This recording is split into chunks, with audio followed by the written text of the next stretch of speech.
கடந்த பல ஆண்டுகளாக auto, call taxi, maxi cab மற்றும் சரக்கு வாகன ஓட்டுநர்கள் அப்படின்னு ஓட்டுநர்களுடைய பல்வேறு கோரிக்கைகளை வலியுறுத்தி நாங்கள் போராடிக்கிட்டு இருக்கோம். தமிழ்நாடு ஆட்டோ, கால் டாக்ஸி ஓட்டுநர் சங்கங்களின் கூட்டமைப்பின் சார்பாக மிக முக்கியமாக 2021 முதல் தமிழக அரசாக திமுக பொறுப்பேற்ற பின்பு பல்வேறு கோரிக்கைகளை வலியுறுத்தி போக்குவரத்து துறை ஆணையர், அமைச்சர் ஆகிய அனைவரிடமும் பேச்சுவார்த்தை நடத்தியிருக்கிறோம், மனுக்களை கொடுத்திருக்கிறோம். சரிங்களா? ஆனா அந்த மனுக்கள் மீது இதுவரைக்கும் எந்த விதமான நடவடிக்கைகளுமே எடுத்தது கிடையாது. தொடர்ந்து அலக்களிக்கப்படுறோம். மிக முக்கிய கோரிக்கைகளாக பல்வேறு கோரிக்கைகளை வலியுறுத்தி நாங்கள் என்ன பண்றோம், போராட்டம் நடத்திட்டு இருக்கோம்.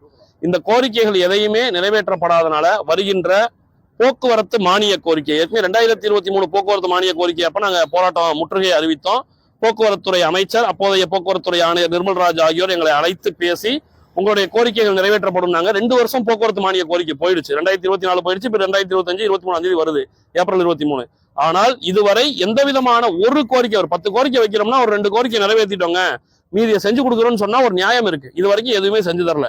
அதற்கு நேர்மாறாக, சரிங்களா, பல்வேறு விஷயங்கள் இன்னைக்கு வட்டார போக்குவரத்து அலுவலகங்கள்ல அதிகாரிகளை அணுகவே முடியல.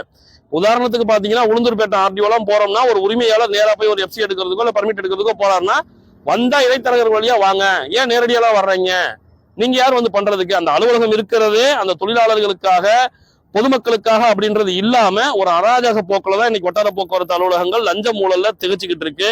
இதற்கு எதிராக தமிழக அரசு கடுமையான நடவடிக்கைகளை எடுக்க மறுக்குது. எனவே இந்த ஓட்டுநர் தொழிலாளர்களுடைய போராட்டத்திற்கு அனைத்து கட்சிகளும் ஆதரவு தர வேண்டும். எங்களுடைய கோரிக்கைகளை வென்றெடுப்பதற்கு சட்டமன்றத்தில் அனைவரும் பேச வேண்டும் என்று கேட்டிருக்கிறோம். அதே போல பாத்தீங்க அப்படின்னா, இந்த போராட்டம் வெறும் ஏதோ ஓட்டுநர்களுடைய போராட்டமாக மட்டும் இருக்காது.